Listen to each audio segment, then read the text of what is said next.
it's about the larger perspective is what kind of country have we become since 9/11, and why did we become what we have become? American values have been silently abandoned,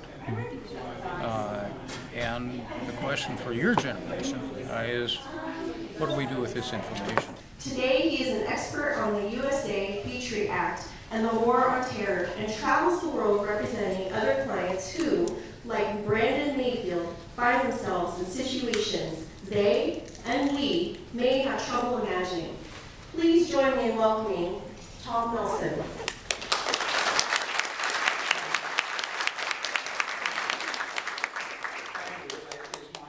They will put you flat on the ground with your feet raised, and they will beat you on your bottom feet with this plastic baton.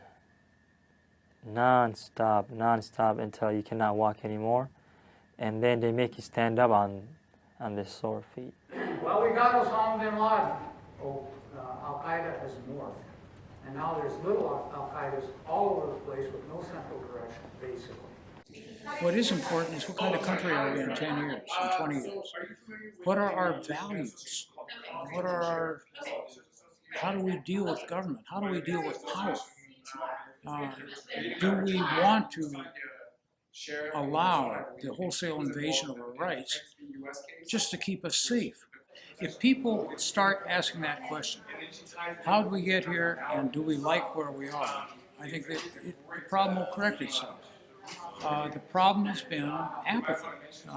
As long as it happens to somebody else, and as long as there's more than a little anger still around from 9/11, the horrific events, these kinds of things are going to happen. I think it was somebody else's fingerprints, but they didn't figure that out. Well, this is one man's perspective, which I can respect, but I'm a former journalist, so there's always four sides to every story. I think the big question is, how do we preserve civil rights, civil liberties, and the constitutional protections, and effectively prevent further terrorism, which will be mushrooming internationally as time goes on.